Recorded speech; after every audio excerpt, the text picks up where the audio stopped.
Today, I'm dropping major knowledge because we're gonna show you how to build epic bark on your brisket. All right, we went ahead and topped off our pellets. We've got those all set. Now, we're gonna go ahead and set the temperature for 180 degrees, hit ignite, and we're good to go.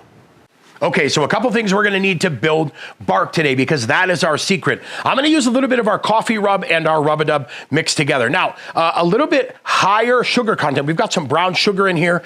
We've got a little bit of pearled honey in this. Those sugars are gonna help us build up a little bit of bark. That's gonna be that foundation of bark. And then we're gonna spray it about once every hour through that process of getting up to 165 degrees. And then that is going to help build some bark as well. We're starting today with a 13-pound choice packer brisket. We're gonna leave it whole. We are just gonna trim it down, get it all set up and ready so that we can season. We'll get that set, and then we'll come back, show you how to season it up. All right, trimming is all done, and you can see I went pretty clean on the backside. If you look at the front side, we're down to about an 1/8 inch of fat on the front, but you can trim it however you want. Now, I'm gonna use a little bit of oil as a binder.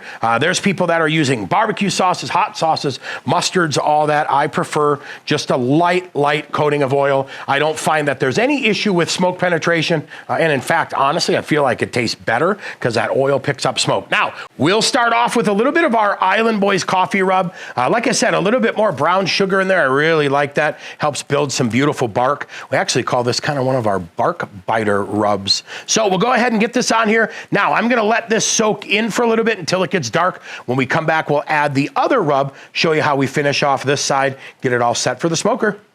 Well, as you can see, we've got that rub starting to soak in. It's changing color. Now we're gonna hit it with rub-a-dub just to give it another little depth of flavor. Now, we're gonna do the same thing on the front side or the top side. So we're gonna season both sides and the edges all the same. We'll do that here, and then we'll head out to the grill, and I'll see you at the grill when we get this started.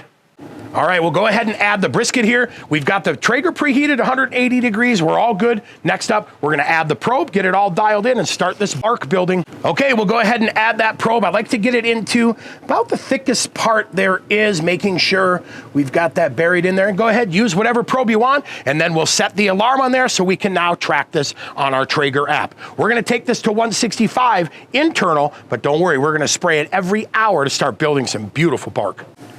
Here we are, first hour, time to give it a spray, and we are gonna soak this good, right? Got this thing all pumped up, ready to go.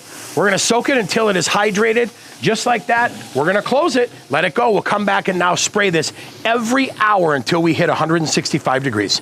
Well, here we are, you guys, right at 165 internal. Look at that beautiful, beautiful bark. Now, to protect that bark, you're definitely gonna wanna wrap it in butcher paper. Why? Because the butcher paper is going to breathe. Allow that moisture to come out and really help us protect this bark. Then I'll tell you what I'm gonna do at the end is I'm actually gonna take it out of the butcher paper, put it back on for just a little bit to dry it out, and we will be set to go. So we'll wrap it in butcher paper now, and we'll finish this guy off. We are done. It hit that magical internal temp we were looking for. We took this one to 203, and I'll tell you what, now what I'm gonna do, we're gonna put it back on there, let some of that dry out again, give us back a little bit more of that bark, but I'll tell you, thing of beauty.